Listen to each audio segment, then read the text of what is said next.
Kasba south Calcutta ল কলেজে জাতীয় মহিলা কমিশন কসবা ধর্ষণ কাণ্ডে পুলিশের সঙ্গে বচসা এনসিডব্লিউর। জাতীয় মহিলা কমিশনের ৩ সদস্যকে ভিতরে ঢুকতে দেয় পুলিশ। কোনো রকম ভিডিও করা যাবে না, ভিতরে জানায় পুলিশ। নির্যাতিতাকে লুকিয়ে রাখা হয়েছে জাতীয় মহিলা কমিশনের তরফে, এমনটাই বলা হয়। নির্যাতিতার সঙ্গে দেখা করতে দেওয়া হচ্ছে না, পুলিশ জানে না নির্যাতিতা কোথায় আছেন। ফোন বন্ধ। কমিশনকে তরুণীর সঙ্গে দেখা না করতে দেওয়ার অভিযোগ পুলিশের বিরুদ্ধে। জাতীয় মহিলা কমিশনের সদস্য অর্চনা মজুমদার কি জানিয়েছেন শুনুন। ভিকটিমের বাড়িতে যাওয়ার জন্য তার বাবার নাম্বার আমাকে দেওয়া হয়েছিল। বাবা গতকাল অন্তত 5 বার আমার সঙ্গে কথা বলেছেন। তাদের মনের মধ্যে একটা ভয় ঢোকানো হয়েছে। টিমকে দেখতে যাওয়ার কথা হয়েছে। ডেপুটি কমিশনার ম্যাডামের কথা শুনুন। তিনি বলছেন গতকাল রাত্রি 12টা অবধি আমার সাথে ছিল, আমরা ওকে প্রোটেকশন বলেছি, উনি প্রোটেকশন নেই, উনি বাড়িতে নেই, তালা বন্ধ আছে, পুলিশ জানে না কোথায় আছে। কমিশনের কাছে বলা হচ্ছে যে সে কোথায় আছে পুলিশ জানে না। ডিসি সাউথ, যিনি এই কেসের সম্পূর্ণ নোডাল অফিসার দায়িত্বে, তিনি বলছেন আমাকে। এরপরে বলতে পারেন পশ্চিমবঙ্গের আইন শৃঙ্খলা কোথায়, মেয়েরা কোথায় যাবে? এর জন্য কমিশন এসে শাটেল ককের মতো ডান দিক বাদিক ঘুরছে এবং তারপরে বলা হচ্ছে যে কোথায় আছে আমরা জানি না। It is very as clear as water. She has been hidden somewhere so that her speech, her version is not reachable to common people. Riya মাঝি রয়েছেন আমাদের প্রতিনিধি সরাসরি আমাদের সঙ্গে। রিয়া সরাসরি। রিয়া, অভিযোগ উঠছে পুলিশের বিরুদ্ধে এবং জাতীয় মহিলা কমিশনের সদস্যরা তারা আজ কলেজে প্রবেশ করেন। কি বললেন তারা? পুলিশের সঙ্গে কথা বলেছেন তারা, কি জানাচ্ছেন?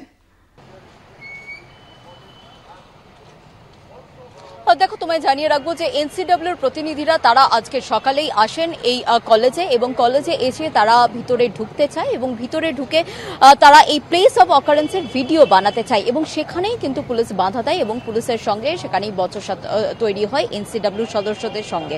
এবং সেখানে পুলিশ যেটা দাবি করছে, পুলিশ যেমনটা জানাচ্ছে যে তারা ভিতরে ঢুকে শুধু ভিতরে প্লেস অফ অকারেন্স তারা ভিজিট করবে এমনটা নয়, সেখানে তারা ভিডিওগ্রাফি করবে।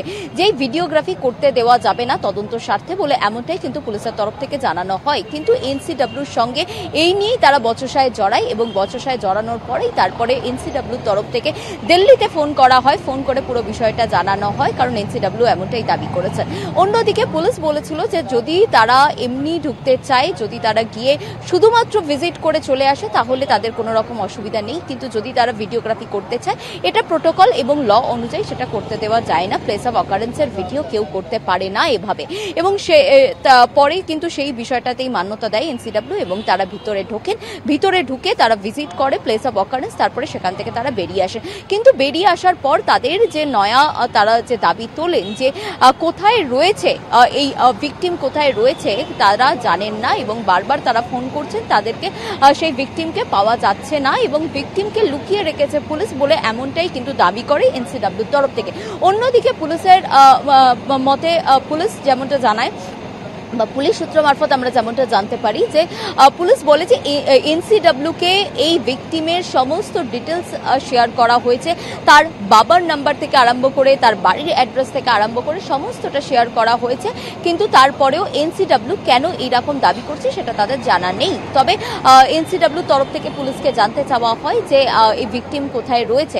পুলিশের তরফ থেকে স্পষ্টত জানিয়ে দেওয়া হয় তারা জানে না যে ভিকটিম কোথায় রয়েছে, কারণ ভিকটিমকে সেফগার্ড দেওয়ার জন্য ফোর্স দেওয়া হয়েছিল কিন্তু ভিকটিমের ফ্যামিলি তা নেয়নি বলে এমনটাই কিন্তু পুলিশের তরফ থেকে জানানো হয়েছে। এবং অন্যদিকে এই ভিকটিমের সঙ্গে যেমনটা গতকালকে দেখা গিয়েছিল যখন 164 হচ্ছিল এই ভিকটিমের আলিপুর আদালতে, সেই সময় আলিপুর থানাতে এই এনসিডব্লিউর সদস্য অর্চনা মজুমদার তিনি যান, গিয়ে আলিপুর থানাতে তার সঙ্গে দীর্ঘক্ষণ কথা বলে এই ভিকটিমের সঙ্গে। কিন্তু তারপরে তারা দাবি করছেন যে পুলিশ তাকে লুকিয়ে রেখেছে, সেই কারণের জন্যই তারা খুঁজে পাচ্ছে না। কারণ আজকে এনসিডব্লিউ স্কেডিউল অনুযায়ী যেমনটা দেখা গিয়েছিল যে প্রথমে তারা ল কলেজের স্পট ভিজিট করবে এবং তারপরে তারা চলে যাবেন চম্পাহাটির উদ্দেশ্যে, সেখানে গিয়ে তরুণীর সাথে কথা বলবেন। কিন্তু যেহেতু তারা তরুণীর সাথে কথা বলতে সক্ষম হয়নি, সেই কারণের জন্য কিন্তু তারা একাধিক দাবি তুলছে।